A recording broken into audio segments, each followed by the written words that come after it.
नमस्कार, city news के समाचारों में मैं अमोल खोड़े आपका हार्दिक स्वागत करता हूं। चलिए न्यूज बुलेटिन की शुरुआत करते हैं और सबसे पहले देखते हैं हेडलाइंस। विभागीय आढावा लिया मुख्यमंत्री पृथ्वीराज चौहान ने, ढीले अकाल की घोषणा करने का दिया आश्वासन। विदर्भ और जिले के किसानों तक पहुंचेगी मदद। वंदनीय संत अच्युत महाराज अनंत में विलीन, हजारों भाविक हुए अंतिम यात्रा में सहभागी। विभिन्न गणमान्य मान्यवरों का रहा समावेश। मुख्यमंत्री पृथ्वीराज चौहान ने भी व्यक्त की दुखद संवेदना।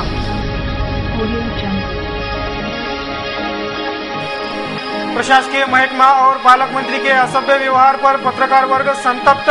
मुख्यमंत्री चौहान ने मांगी पत्रकारों से माफी। मुख्यमंत्री का काफिला भी रोक रखा था पत्रकारों ने।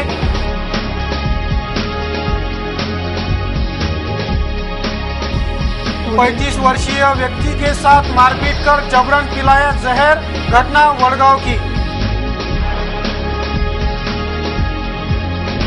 और मुख्यमंत्री का स्वागत किया काले झंडे दिखाकर।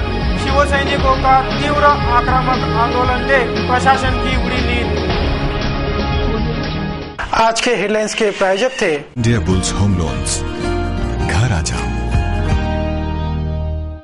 एनमार्ट के सदस्य बनिए और खुशहाली और समृद्धि को चुनिए। Be N Mart family, be happy, smart and समृद्ध फैमिली।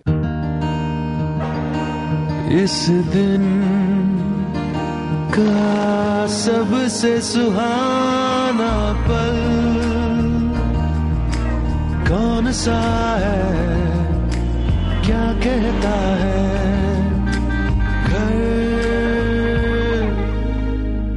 आ जा।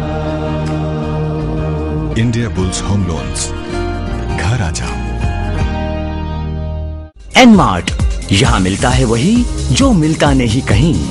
एक छत के नीचे पाएं खुशियाँ अपार। FMCG, grocery, crockery, gift article, garments, kitchen ware और इलेक्ट्रॉनिक बाजार।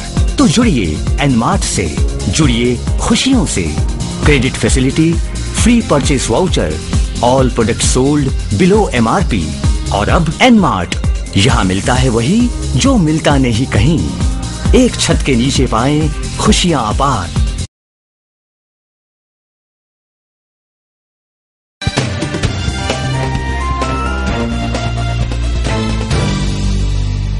ब्रेक के बाद आपका फिर से स्वागत। अब देखते हैं संपूर्ण समाचार विस्तार से। विद्या की परम आराध्य देवता भगवान श्री गणेश के आराधना का त्योहार अब बस कुछ ही दिनों पर है। आगामी 19 सितंबर से ये गणेशोत्सव की धूम शुरू होगी। इसी गणेशोत्सव के आनंद को द्विगुणित करने सिटी चैनल परिवार भी तमाम गणेश भक्तों के उत्साह में सहभागी हो रहा है। रिद्धि सिद्धि के धनी, विद्या की परम आराध्य देवता गजनायक, विघ्नेश्वर, सिद्धि विनायक, गजमुख ऐसे विभिन्न नामों से जाने जाने वाले भगवान श्री गणेश के 10 दिवसीय आराधना की शुरुआत आगामी 19 सितंबर से होने जा रही है। श्री गणेश स्थापना के पश्चात विभिन्न गणेश मंडलों में और अनेकों नागरिकों के घरों में भगवान श्री गणेश विराजित हो जाएंगे और 10 दिवसीय गणेशोत्सव की धूम शुरू हो जाएंगी। इसी उत्सव के धूम का आनंद द्विगुणित करने city news end entertainment channel भी गणेशोत्सव के धूम में सहभागी होकर गणेश भक्तों के घरों में और गणेश मंडलों में विराजित श्री गणेश का चित्रीकरण कर उसका सिटी चैनल पर प्रसारण करेगा। श्री गणेश दर्शन, इस विशेष प्रसारण से इन श्री गणेश के दर्शन तमाम शहर वासियों को करवाए जाएंगे। श्री गणेशोत्सव दौरान ही 3 दिन के श्री महालक्ष्मी के दर्शन भी शहर वासियों को करवाए जाने वाले हैं। श्री महालक्ष्मी विराजित करने वाले नागरिक, श्री गणेश की घरों में स्थापना करने वाले गणेश भक्त और सार्वजनिक गणेशोत्सव मंडलों से अनुरोध है कि वे अपना नाम और पता सिटी चैनल कार्यालय में दर्ज करा दे। घरगुती श्री गणेश दर्शन के लिए 500 रुपए, सार्वजनिक गणेशोत्सव मंडलों के लिए 1000 रुपए ऐसा नाम मात्र प्रसारण शुल्क भरकर गणेश भक्त अपना फॉर्म सिटी चैनल कार्यालय से प्राप्त कर सकते हैं। तो चलिए मनाते हैं श्री गणेशोत्सव के रंग सिटी चैनल के संग। अधिक जानकारी के लिए हमारा पता है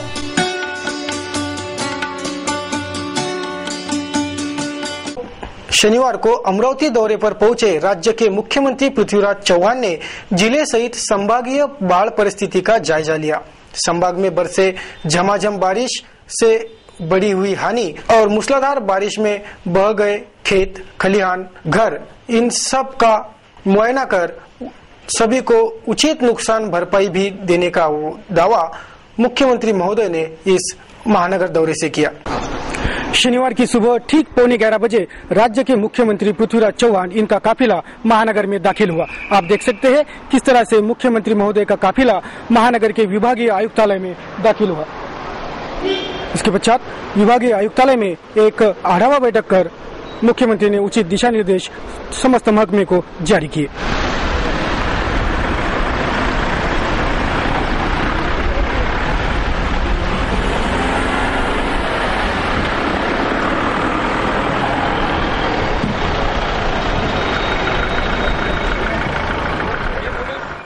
संभागीय आयुक्तालय में संपन्न हुए संभागीय आढावा बैठक पश्चात मुख्यमंत्री पृथ्वीराज चौहान, कृषि मंत्री राधाकृष्ण विखे पाटील, सहकार मंत्री हर्षवर्धन पाटील, महाराष्ट्र प्रदेश कांग्रेस कमेटी के माणिकराव ठाकरे, जलसंपदा मंत्री राजेंद्र मुळक आदियों ने संयुक्त रूप से पत्रकार परिषद को संबोधित कर विभाग के पूर्व परिस्थिति के आढावे से अकालग्रस्त स्थिति की घोषणा करने का आश्वासन दिया। समाज पाहून त्यांनी आपलं सर्व आयुष्य विज्ञाननिष्ठ समाजाच्या उभारणीसाठी व्यतीत केलं। त्यांच्यावर साने गुरुजींचा आणि तपोवनचे पद्मश्री शिवाजीराव पटवर्धन यांच्या कामाचा प्रभाव पडला होता। त्यांनी गीताचार्य ही उपाधी प्राप्त केली होती। त्यांनी अनेक विकासाची कामं उभी केली होती। त्यामध्ये अच्युत महाराज हार्ट हॉस्पिटल असेल, साने गुरुजी मानव सेवा संघ असेल, शिवभवन, मानव प्रतिष्ठान, विद्यार्थी सेवा केंद्र, महिला सेवा केंद्र अशा अनेक संस्थांची निर्मिती केली होती। अशा या एका महान आत्म्याचं दुःखद निधन झालेलं आहे। मी त्यांना माझ्या वैयक्तिक वतीनं आणि महाराष्ट्राच्या जनतेच्या वतीनं श्रद्धांजली अर्पण करतो। गेल्या वर्षीच्या दुष्काळानंतर त्याच विभागामध्ये पुन्हा पाणी टंचाईची परिस्थिती निर्माण झालेली आहे आणि दुसऱ्या बाजूला महाराष्ट्र एका दुसऱ्या परिसरामध्ये अतिवृष्टी झाली आणि महाराष्ट्राचे जे नैसर्गिक वैविध्य आहे त्याचंच एक ज्वलंत उदाहरण आहे। एकाच दिवशी किती टँकर लागणार, चारा कसा पुरवायचा, जनावरांच्या छावण्या मंजूर करायच्या याची चर्चा करतो। दुसऱ्या बाजूला पूर परिस्थितीमुळे जमिनी वाहून गेल्या, खचून गेलेल्या आहेत, पिकाचं नुकसान झालेलं आहे, घरं पडलेली आहेत, त्याचं पुनर्वसन करायचं अशी परिस्थिती आपल्या समोर आहे। आज प्रामुख्यानं अमरावती विभागामध्ये पूर परिस्थितीची परिस्थिती आपल्या समोर आहे। पाऊस चांगला पडल्यामुळे पिकाची परिस्थिती समाधानकारक आहे। विशेषतः काही दिवसापूर्वी आम्ही केंद्र सरकारला एक प्रस्ताव सादर केला होता। त्यामध्ये एक अति जलद असा एक कार्यक्रम वर्षभरात राबवावा।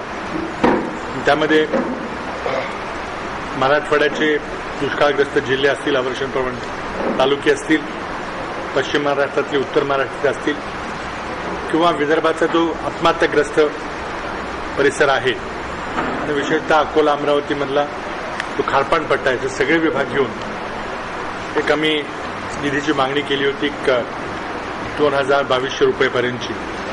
ती मागणी करताना आम्ही काही योजना या परिसरातल्या निवडल्या होत्या आणि त्यामध्ये राज्यपाल महोदयांचा जो वाटणीचा जो नियम आहे त्या नियमाला कुठेही छेद न देता त्या वाटणीप्रमाणेच आम्ही हा प्रस्ताव सादर केला होता। उद्देश एवढाच होता की जी कामं किंवा मोठ्या योजनांचे पोट प्रकल्प, काही कंपोनंट जे एका वर्षभरात पूर्ण होतील असे प्रकल्प घ्यावेत, त्याला तत्वता मान्यता द्यावी, आम्ही ते प्रकल्प सुरू करू आणि पुढच्या पावसाळ्याच्या आत ते प्रकल्प पूर्ण होतील अशा प्रकारची एक आम्ही कल्पना केंद्र सरकारकडे मांडलेली आहे।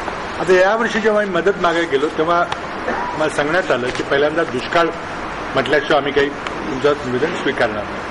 म्हणून राज्य सरकारकडे प्रश्न आला की अजून पैसेवारीची परिस्थिती नाही आहे, त्यामुळे दुष्काळ म्हणून कसा घोषित करायचा, तर मला केंद्र सरकारने त्यांच्या ड्राउट मॅन्युअल कडून सांगितलं की तुम्ही 31 जुलैचे पावसाचे आकडे आणि पेरणीचे आकडे द्या आणि त्या अनुषंगाने मंत्रिमंडळानं निर्णय घेतला की अॅग्रिकल्चर खात्यानं तालुकावार सिंचनाचे पावसाचे आकडे घेतले, सरासरी पावसाची तुलना केली, टक्केवारी काढली आणि 50% कमी पाऊस पडलेले तालुके ते ऍग्रिकल्चर डिपार्टमेंट आम्हाला दिलेले.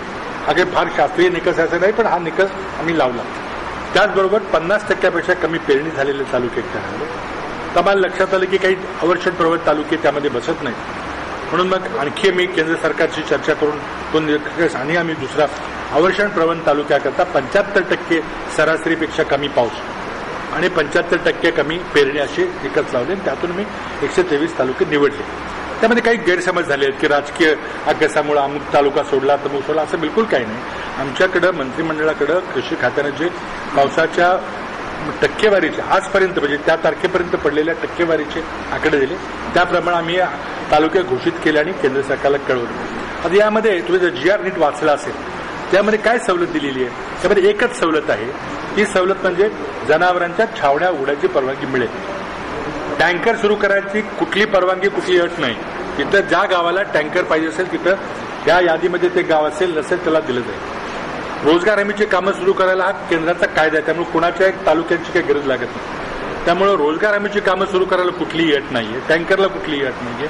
फक्त जनावरांच्या छावण्या सुरू करण्याकरता या तालुक्यामध्ये जिथं पाऊस कमी पडलेला आहे तिथं कराव्या एवढीच त्याची अट होते. आणि केंद्र सरकारची जी तालुके जाहीर करायची जी अट होती ती आम्ही मान्य केली. तिचा अहवाल तिथे जाईल. तो अहवाल झाल्यानंतर आम्ही पैसे खर्च करायचे. खर्च केल्यावर ऑडिट युटिलायझेशन सर्टिफिकेट द्यायचं आणि मग ते पैसे आम्हाला मिळणार. गेल्या वर्षीचे पैसे या वर्षीच्या 22 ऑगस्टला म्हणजे 15 दिवसापूर्वी आम्हाला 588 कोटी मिळाले. पश्चात मुख्यमंत्री महोदय का काफिला अमरावती जिला मध्यवर्ती सहकारी बैंक में दाखिल हुआ. मध्यवर्ती बैंक के स्वर्ण महोत्सवी समारोह में मुख्यमंत्री चौहान ने बैंकों ने किसान हित में कार्यरत रहने का आह्वान कर जो बैंक अच्छा काम करेंगे उसकी प्रगति होंगी ही होंगी, ऐसा आशावाद अपने मार्गदर्शन पर संबोधन से व्यक्त किया. राज्यात ज्या 6 जिल्हा मध्यवर्ती बँका अडचणीत आलेल्या आहेत त्यापैकी 3 बँका त्या विदर्भातल्या आहेत. विदर्भाची एक सिंचनाची परिस्थिती पाहिली, तिथं पावसाचा अनियमितता पाहिला. गेल्या वर्षी आपल्याला या परिसराकरता जवळजवळ 2000 कोटीची मदत द्यावी लागली आणि म्हणून अशा परिस्थितीमध्ये सहकारी बँकाही देखील फार सक्षमपणे चालल्यात असं काही म्हणता येणार नाही. 6 पैकी 3 बँका विदर्भातल्या आहेत. पण अशा परिस्थितीमध्ये देखील अमरावती जिल्हा मध्यवर्ती बँक मात्र दिमागानं अगदी सक्षमपणे आपल्या अस्तित्वाची 50 वर्ष पूर्ण करून नवे नवे उपक्रम राबवून आज सुवर्ण महोत्सवी कार्यक्रम तर राबवतेच आहे, परंतु कोर बँकिंग प्रणालीसारखा अत्याधुनिक संगणकीकरणाचा कार्यक्रम, सर्व शाखांना जोडण्याचा कार्यक्रम, ATM सारखी सुविधा असेल, किसान क्रेडिट कार्ड सारखी सुविधा असेल, संगणकाचा सहाय्याने देण्याचा कार्यक्रम आज राबवत आहे.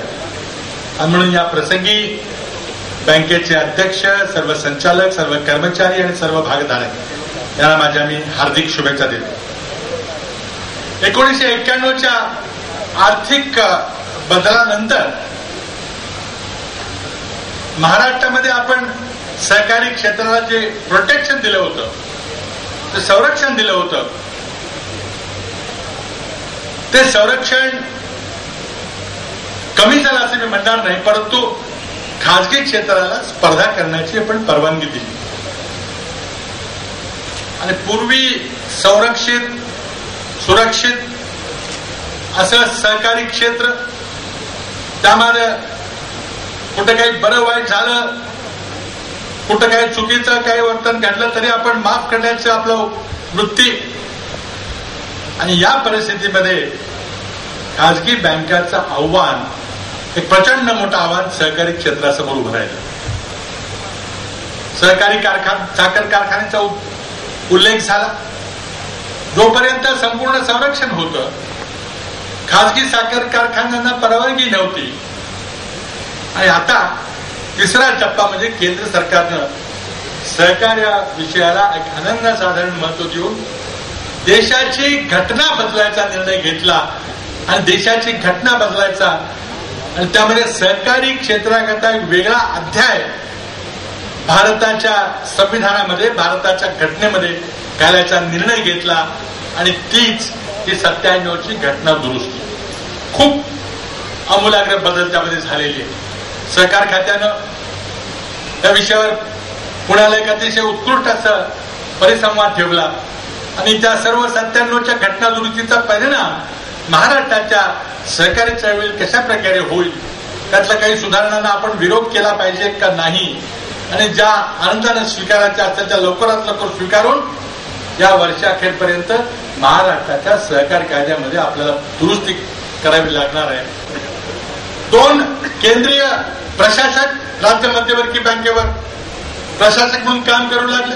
निवडून आलेले संचालक मंडळ बरखास्त केलं आणि ज्या बँकेला त्या स्थापनेपासून 1962 सालापासून बँकेचं लायसन्स कधी मिळालं नव्हतं आणि बँकेचं लायसन्स मिळालं नसतं, त्याला बँक म्हणून नाव लावता नसतं, अशी परिस्थिती असताना जवळजवळ 50-52 वर्षानंतर पहिल्यांदा यावर्षी राज्य सहकारी बँकेला रिझर्व्ह बँकेनं बँकिंगचं लायसन्स दिलं.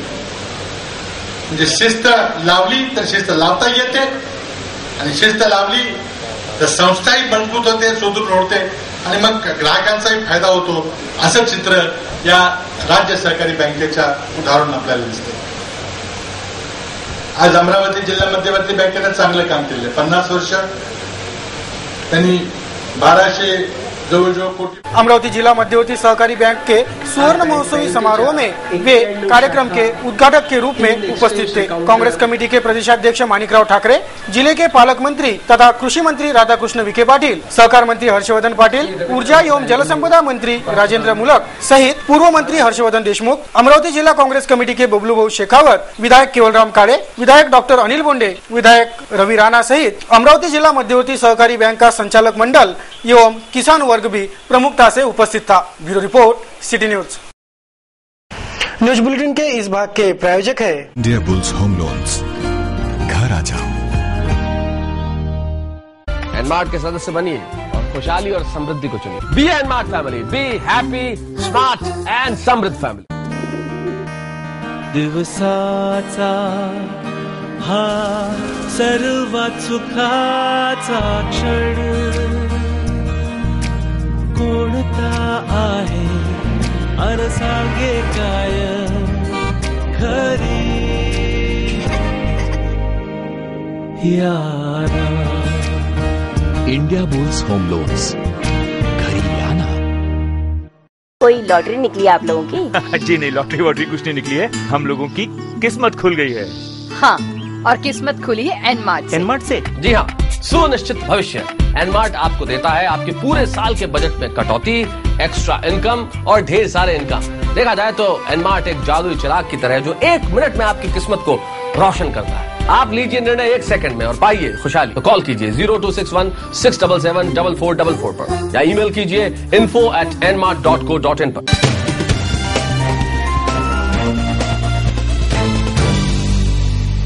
ब्रेक के बाद पुनः आपका स्वागत. अब नजर डालते हैं महानगर की कुछ अहम खबरों पर.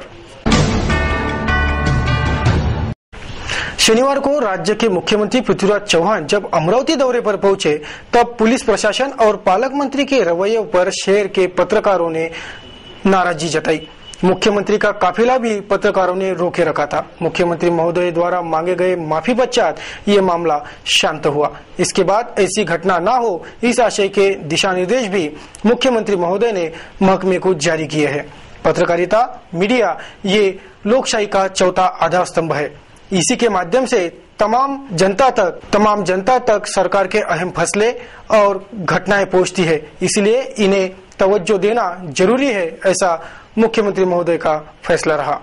शनिवार को जब राज्य के मुख्यमंत्री पृथ्वीराज चौहान महानगर दौरे पर आए तब उनके दौरे की पूर्व सूचना, सुरक्षा पासेस, पत्रकारों के बैठने की व्यवस्था आदि की व्यवस्था कराने में जिला माहिती कार्यालय की ओर से काफी कोताही बरती गई थी. जैसे तैसे पत्रकारों ने इस दौरे का कवरेज करना शुरू किया, लेकिन सभागृह में बिठाकर पालक मंत्री विखे पाटिल और महकमे ने पत्रकारों को सभागृह से बाहर जाने और बाद में आने के निर्देश दिए. पत्रकार और मीडिया के माध्यम से ही तमाम जानकारियां जन जन तक पहुंचती है, लेकिन प्रशासन का ये व्यवहार असभ्य रहने से तमाम पत्रकारों ने तीव्र नाराजगी व्यक्त कर बैठक के बाहर की ओर रुख किया.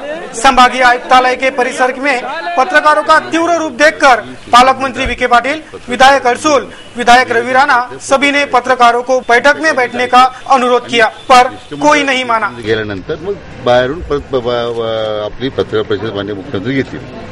आता हे आपण केल्यानंतर फोटो काढले, आपण फक्त विनंती केली थोडं बाहेर थांबा म्हणून, जी अगोदर ऑर्गनाइज होतं ते पण होतं त्याप्रमाणे आपण आता बरेच मंडळीला साक्षीदार जी ज्यावेळी चर्चा झाली त्यावेळी जाऊ आपण साहेब थोडं जे घडलं ते सांगतो मी स्वतः साक्षीदार आहे। त्यावेळी प्रेसला कोणी सोडत नव्हतं आतमध्ये, मी स्वतः विनंती केली सगळ्यांना हॉलमध्ये मी नेऊन बसवलं की तुम्ही बसा सगळे इथं। परत ऐनवेळी आमचे अधिकारी परत आडवे होतात, गोंधळ घालतात, मी बाजूला असेल कोणा गैरसमज होती, मी स्वतः सगळ्यांना आतमध्ये हॉलमध्ये बसवलं सुरुवातीला। आता असं अधिकाऱ्याचं नादान पूर्ण घडला असेल तर मी कारवाई करतो ना।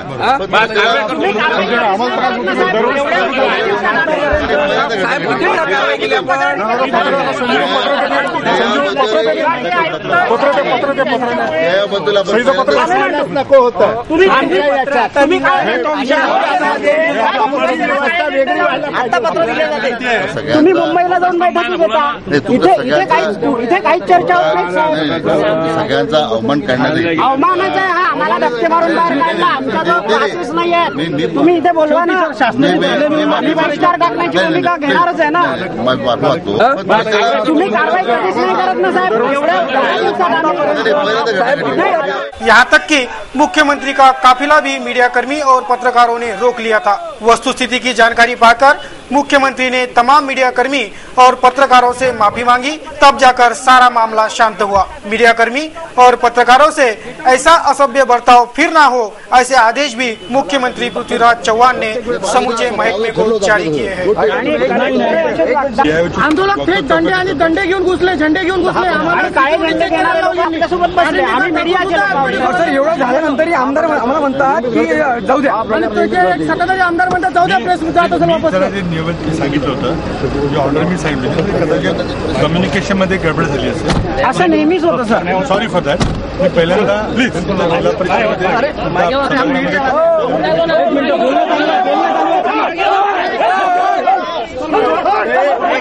परिषदेमध्ये कधीच तीव्र झाल्या नाहीत भावना।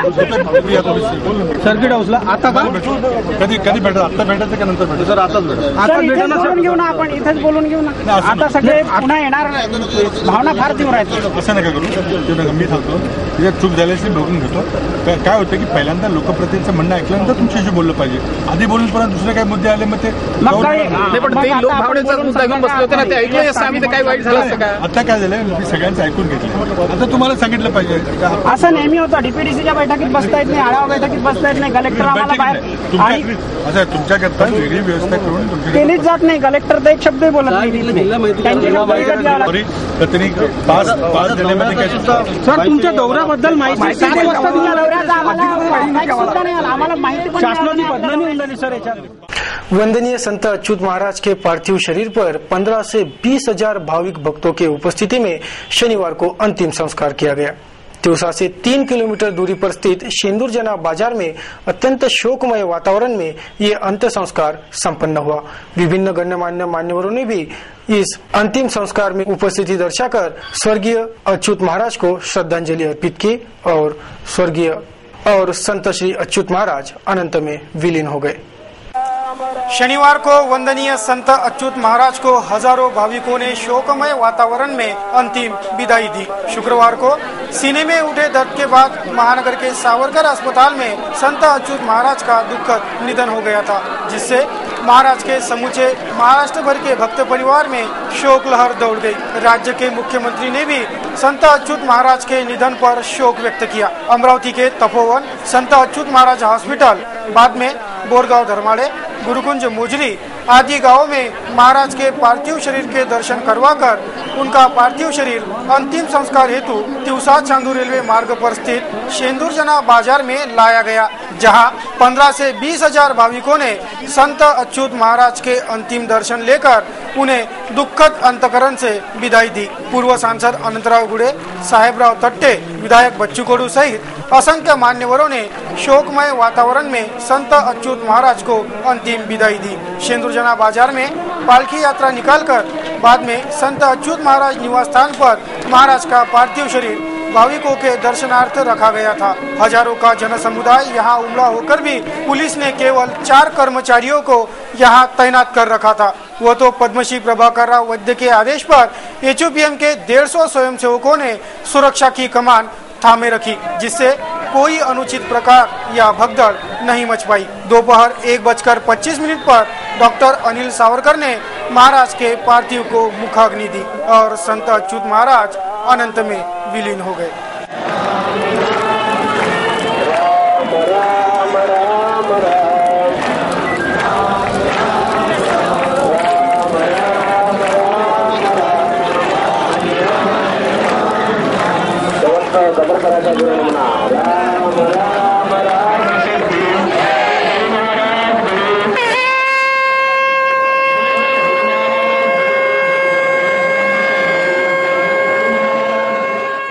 अच्युत महाराज म्हणजे आपण पाहतोय का एक खरं तर गाडगेबाबाची संत राष्ट्रसंत तुकडोजी महाराजचं एक नवीन या युगात सुद्धा ते काम अतिशय जोमानं चालू ठेवलं। मला हार्ट हॉस्पिटलची खऱ्या अर्थानं आपण पाहतो का ती प्रेरणा आहे भविष्यातल्या येणाऱ्या सगळ्या पिढीसाठी।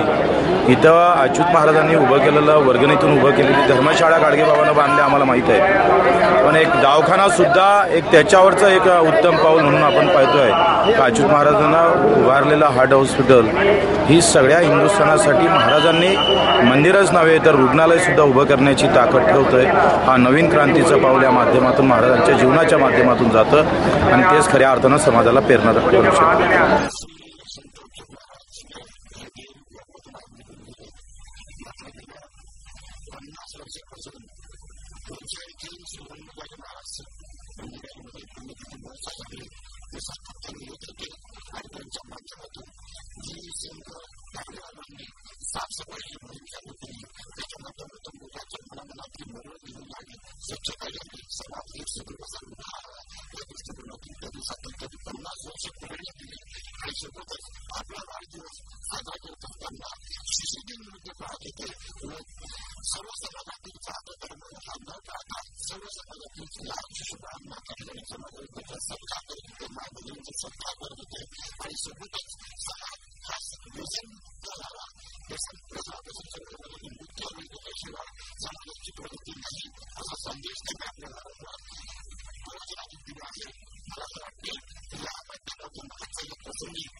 समूचे अमरावती जिले में गीला अकाल घोषित कराने के मांग पर शिवसेना के ओर से राज्य के मुख्यमंत्री पृथ्वीराज चौहान का काले झंडे दिखाकर स्वागत कर मुख्यमंत्री को निवेदन सौंपकर शिवसेना ने अपना रुख स्पष्ट किया। समूचे जिले भर में तत्काल गीला अकाल घोषित हो ऐसी मांग शिवसेना ने उठाई थी।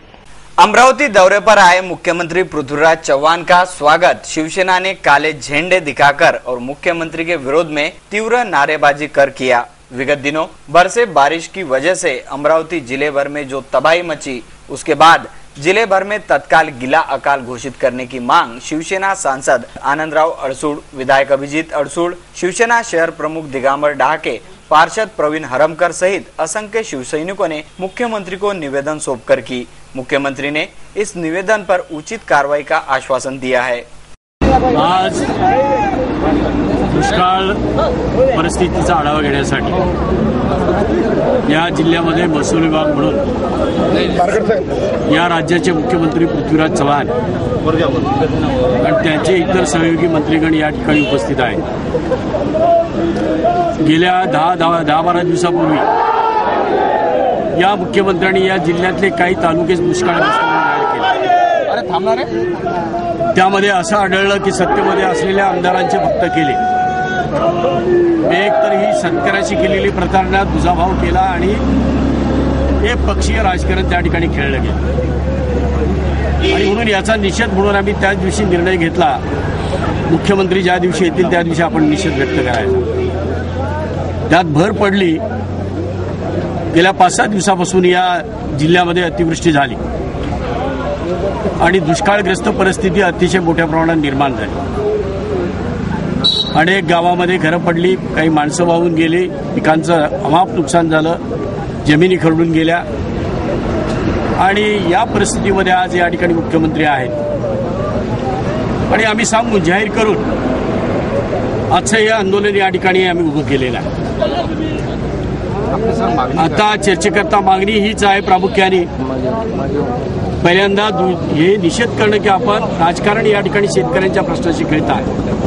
काही तालुके दुष्काळग्रस्त जाहीर करतात आणि काही तालुके करता हे राजकारण पहिला कसा निषेध केला.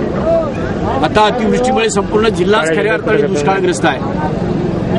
तो जिल्हा दुष्काळग्रस्त म्हणून जाहीर करावा आणि दुष्काळग्रस्त जाहीर केल्यानंतर ज्या सुविधा, जी नुकसान भरपाई ही शेतकऱ्याला दिली जावी, ही प्रमुख मागणी आमची या ठिकाणी असणार आहे. काय पद्धत होती तुमची निषेध करण्याची? कसा आपण या ठिकाणी आपण पाहतात काळे झेंडे दाखवलेत. आम्ही त्यांच्या विरोधी घोषणा देतो आहोत. आता निषेधाची आणखी काही वेगळी पद्धत असू शकते मला वाटत नाही. आज अतिशय सामोपचाराने शांततेने हा निषेध करण्याची आमची भूमिका आहे. पण याला जर प्रतिसाद मिळाला नाही तर अख्खा जिल्हा बंद करून या मंत्र्यांना जिल्ह्यात येणं आम्ही सगळ्यांना बंद करू, अशी आमची दुसरी भूमिका असेल. ती पालकमंत्र्यांनी स्वतः पाहिली.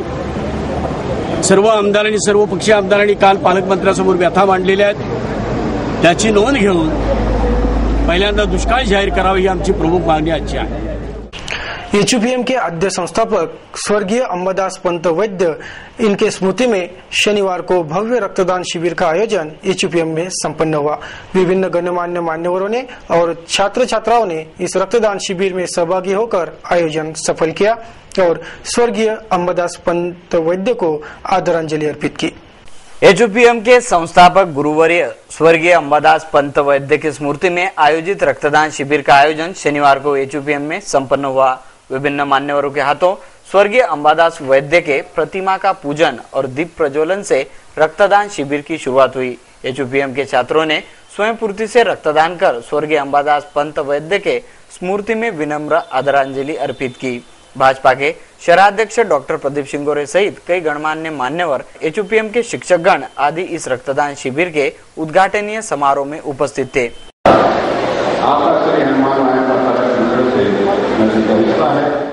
चांदूर रेलवे पुलिस थाना क्षेत्र के तहत आने वाले ग्राम वड़गांव निवासी एक 35 वर्षीय युवक के साथ मारपीट कर उसे जबरन जहर पिलाए जाने की घटना घटी. अति गंभीर अवस्था में इस व्यक्ति पर जिला सामान्य अस्पताल में इलाज जारी है. घटना की शिकायत भी वड़गांव पुलिस को दी जा चुकी है. चांदूर रेलवे पुलिस थाना क्षेत्र में आने वाले ग्राम वड़गांव के एक 35 वर्षीय व्यक्ति के साथ मारपीट कर उसे जबरन जहर पिलाया गया. नंदकिशोर डुकरे नामक इस व्यक्ति पर इरविन अस्पताल में इलाज जारी है.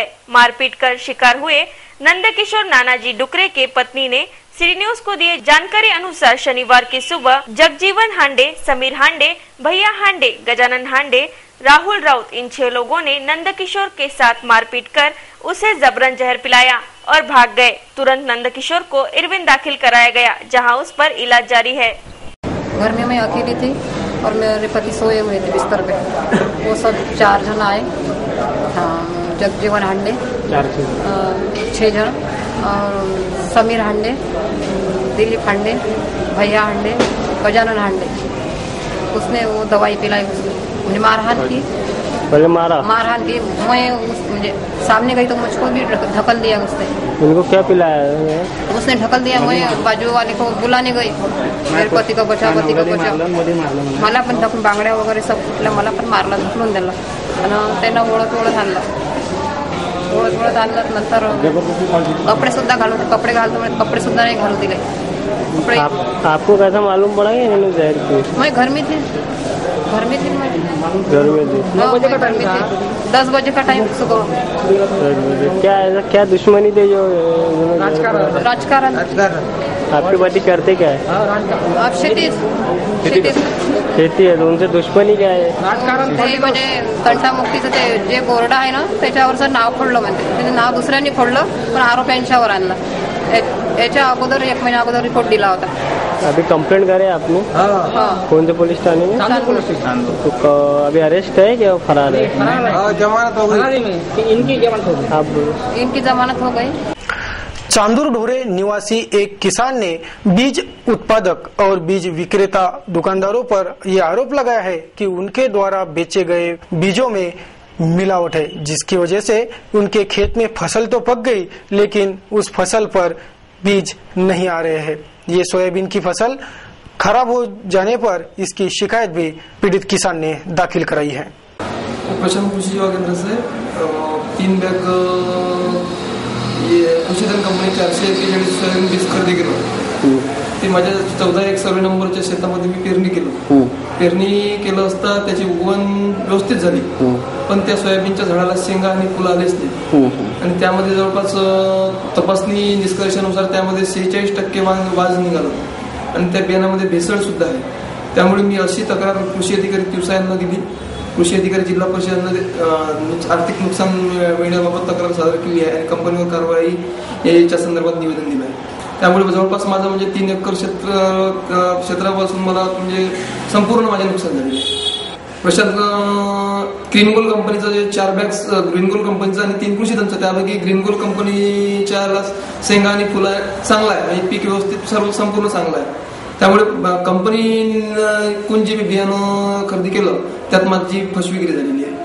वक्त हो चुका है आपसे अलविदा लेने का। सिटी न्यूज के इस बुलेटिन में बस इतना ही। जाते जाते फिर एक बार नजर डालते हैं आज की सुर्खियों पर। विभागीय आढावा लिया मुख्यमंत्री पृथ्वीराज चौहान ने, ढीले अकाल की घोषणा करने का दिया आश्वासन। विदर्भ और जिले के किसानों तक पहुंचेगी मदद। वंदनीय संत अच्युत महाराज अनंत में विलीन, हजारों भाविक हुए अंतिम यात्रा में सहभागी। विभिन्न गणमान्य मान्यवरों का रहा समावेश। मुख्यमंत्री पृथ्वीराज चौहान ने भी व्यक्त की दुखद संवेदना।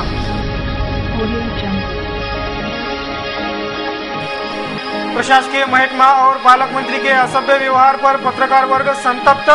मुख्यमंत्री चौहान ने मांगी पत्रकारों से माफी। मुख्यमंत्री का काफिला भी रोक रखा था पत्रकारों ने।